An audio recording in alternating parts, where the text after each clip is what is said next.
Good evening. Exodus study time. We're in chapter 25 for Old Testament studies here. Exodus 25. Get a lot of details in these 40 verses because it's a pattern. I remember when I was little, going to the store with Mom. She'd make clothes and buy those simplicity patterns and cut things out according to the pattern. Well, Moses goes up on the mountain with God, and God gives him a pattern, speaks it into his mind, I guess, and he takes it down here. And now Moses has recorded what God's told him. We've got the pattern here in our Bible. In fact, I've done this a couple of times in my ministry, I guess, with the Bible study groups and youth classes. I actually just build a scale tabernacle on the lawn or on a table with the Ark of the Covenant and all the utensils and everything. And you can do it like on like you're building a model car. It's a small version of what was a huge thing to them. But here's the first bit that we get about it. Moses writes it for us here in what we call Exodus 25. So the Lord spake to Moses, verse 1, saying, speak to the children of Israel. Notice that's how it always worked. That was the pattern for preachers today too, that you take what God's given you and you share it to the people. So speak to the children of Israel that they may bring me an offering. Of every man that gives it willingly with his heart, you shall take my offering. So that's a New Testament principle too, that God will accept our offering, but he wants you to give it voluntarily and willingly from the heart, not begrudgingly. The New Testament says God loves a cheerful giver, and says don't give it begrudgingly or because of necessity, just because you want to give something to God. So where did these folks get anything to give? These are former slaves that are out in the wilderness now, and they're going to come up with this tremendous amount of gold and silver to build this thing with. Well, remember back earlier in Exodus when they left Egypt, it said they spoiled the Egyptians. They took their stuff with them. So Egypt was very wealthy. This is the offering, verse 3, which you'll take of them: gold, silver, and brass, blue, purple, scarlet, fine linen, goat's hair, ram skins dyed red, badger skins, shittim wood, oil for the light, spices for anointing oil, sweet incense, onyx stones, and stones to be set in the ephod and in the breastplate, which we'll talk about later. And let them make me a sanctuary, or a sacred place. God says they're going to build me a sacred place, that I may dwell among them. And that's the whole point of the tabernacle. It's showing how a holy God could dwell in the midst of sinful human beings. It's a pattern set up for us. According to all that and it happened by going through the sacrifices to approach God. See, we're building toward the New Testament, aren't we? According to all that I show thee, after the pattern of the tabernacle and the pattern of all the instruments thereof, even so you make it. Make it just like I've showed you, Moses. And they'll make an ark of shittim wood, acacia wood in later versions, or different versions. But the ark that we're talking about here, of course, is that object, that gold-covered box of, you may have seen Indiana Jones was in search of the lost ark. It's the Ark of the Covenant, where God came and dwelled among his people there. It would be inside the Holy of Holies, in between the cherubims, and you could only approach him once a year through the sacrifice of the shed blood sprinkled upon it. So they'll make this ark of shittim wood, 2 cubits and a half shall be the length thereof, a cubit and a half the breadth thereof, and the cubit and a half the length. So it's just like you're a carpenter or a builder. Somebody wants you to build something, so here's your pattern laid out for you in the Bible. You can actually still do it today if you wanted to from the scripture here. And you'll overlay it with pure gold, verse 11 says. Now we're going to find out all this stuff was overlaid with brilliant gold, within and without, or on the inside and outside. Overlaid, you wouldn't see none of the wood. It's all overlaid with gold. And you shall make upon it a crown or a border of gold along the top of it. And you'll cast 4 rings of gold for it. Each corner is going to have a golden ring on it. There's a purpose for these, so it's practical. Put them in the 4 corners thereof, the rings, and 2 rings on one side and 2 rings on the other side.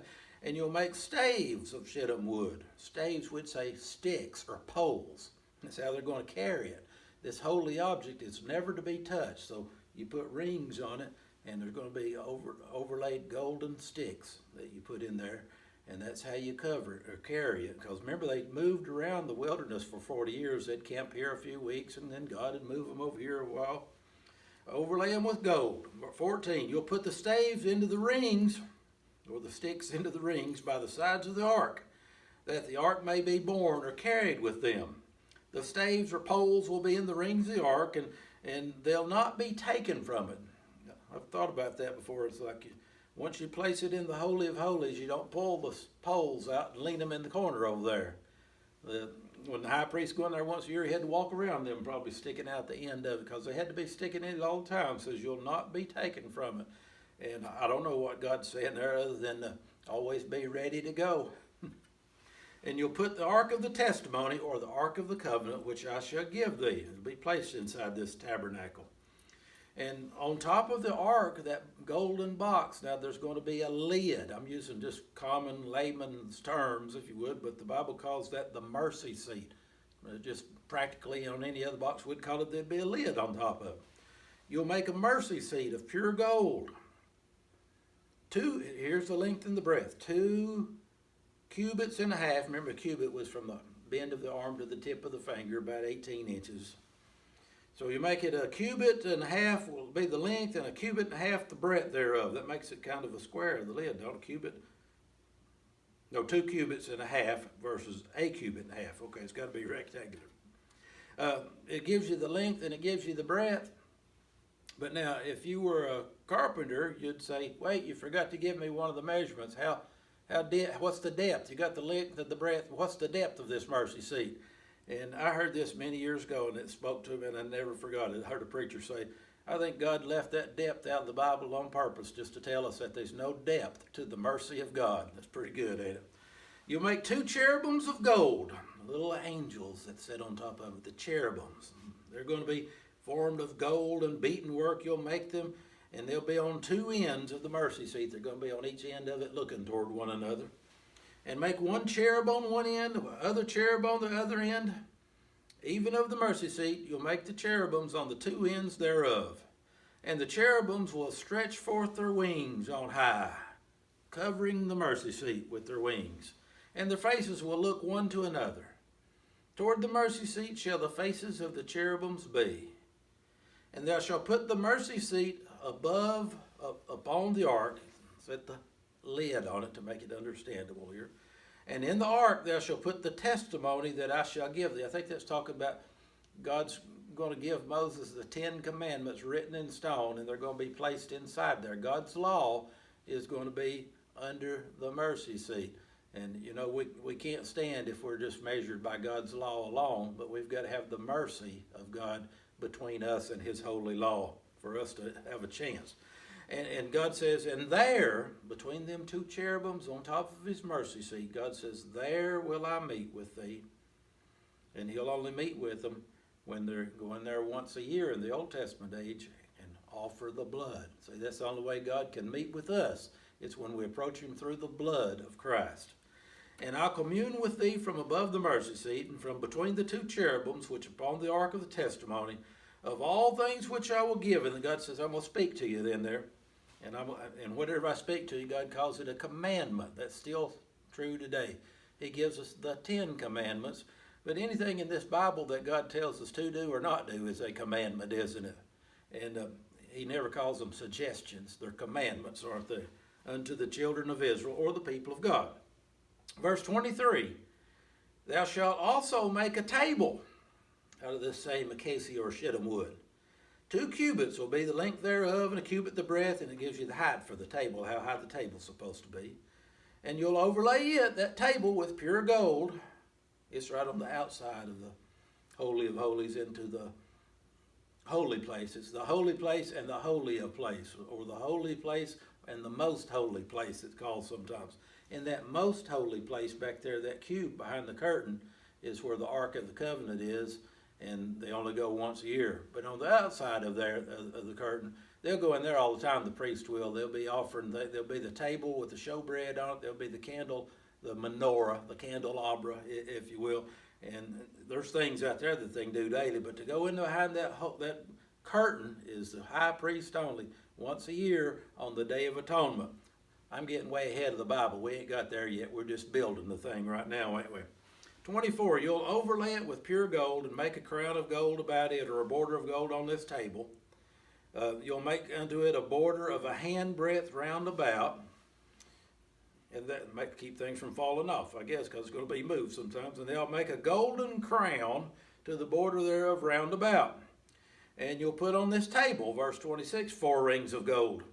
And it'll have the rings on it too in the 4 corners that are the 4 feet thereof. And over against the border shall be the rings for the places. Why? Because you're going to have to carry this table too. Don't touch it. Says you're going to carry it when we move. On them poles also, the staves overlaid with gold. And you'll make the staves or the poles of the shittim wood, but you won't ever see any of the wood because they're overlaid with gold, that the table may be carried by them. It was quite a procession going through the desert, rolling up all these badger skins and ram skins and all the poles and everything and all the utensils, and the priests carrying all that before the people to the next place they'd camp, and then unroll all that and set it back up the way it was supposed to be. And I'm getting ahead of ourselves again, but we find out, how did they know when it's time to move? Well, they might be there for months or years in the same place, and one day they get up and the Shekinah, the glowing presence of God would be up above the tabernacle. And that was their sign. Pack up camp, boys, it's time to move. And they'd move to wherever God would lead them, and then they'd set up the thing again. So you'll make the dishes thereof, spoons thereof, in verse 29, covers thereof, bowls thereof, to cover withal. Everything's going to be covered with gold, pure gold shalt thou make them. And you'll set upon that table that we just got through building here, according to the text, showbread before me always. And we find out what showbread is. It's 12 loaves of bread are always going to be on that table. And we get more details later on. You say, well, won't bread go bad? No, because God takes care of that. He says every week you go in and get the old bread off. The priest can eat that, but you put 12 new loaves on there. And of course, the loaves of bread represents each one of the tribes of the people of Israel, the 12 tribes. Or ultimately, as in the New Testament, we run into 12 so many times in Revelation. 12 represents all the people of God. So, verse 31, and you'll make a candlestick of pure gold. This is that, well, let's read it. It'll be beaten work shall be the candlestick be made. His shaft, his branches, his bowls, his knops, his flowers, it'll all be gold. And 6 branches shall come out of the sides of it. Now, it's 3 on one side and 3 on the other one. And what you might not see in the text here is there's the middle one, which makes 7.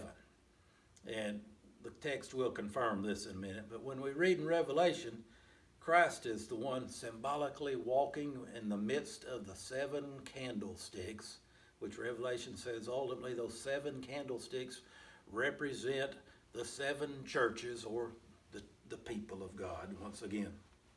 But Jesus, if he's walking in the midst of a building of believers, of a building of people that call themselves a church, then they're a church. If they're meeting there on behalf of Jesus Christ, and he's walking in the midst of them. If it were 2 or 3 gathered together, I'll be there in his midst, he said. So 6 branches, verse 32, out of the sides of it, 3 on one side, 3 on the other, 33. 3 bowls made like unto almonds, with a knop and a flower and a branch. 3 bowls made like almonds in the other branches. Just the details you'd need to know if you're the one having to build it. And Moses is going to commission somebody to be in charge of all this construction. Remember, his father-in-law taught him about delegating authority, didn't he? The knop and a flower, so the 6 branches that come out of the candlestick. So there's a candlestick with 6 branches coming out, makes 7. And in the candlestick, verse 34, shall be 4 bowls made like unto almonds, with their knops and flowers, and there'll be a knop under the 2 branches of the same, a knop under the 2 branches of the same, knop under the 2 branches of the same, according to the 6 branches that proceed out of the candlestick. Their knops and their branches will be of the same. And it shall be one beaten work of pure gold. Now, the candlestick, it seems like it's not overlaid anything. It's just pure gold through and through. And can you imagine the value of that thing? And it'd be heavy too. We're going to find out how heavy, I think. Verse 37, you'll make 7 lamps. See, it's got 7 flames on it, so there's 7 sticks. and they'll light the lamps thereof. And by the way, when you go into this tabernacle later, it's got the ram skin and goat skins covering everything. It would have been dark as a dungeon, so you got the light in there, right? That's what's given the light, that they may give light over against him. And the tongs thereof, and the snuff dishes, all the stuff you need to put the candles out and light them, and all these things shall be of pure gold. And verse 39 says, of a talent of pure gold shall he make it. And I think a talent in the Bible was 100 pounds of weight. It's a measure of weight for 100 pounds. So that candlestick would weigh 100 pounds, if I'm reading that right. 100 pounds of pure gold, with all these vessels. And look, last verse, look that thou make them after their pattern. God says, do it exactly the way I'm telling you now. Don't take liberties and try to improve or add or take away from it. You do exactly like God said, which he showed you in the mountain. All right, that was a grocery list, if you would, of the materials list that we're going to need to build all the tabernacle, and it's laying the groundwork. And we're going to continue moving into that a little bit next week, chapter 26. See you next week.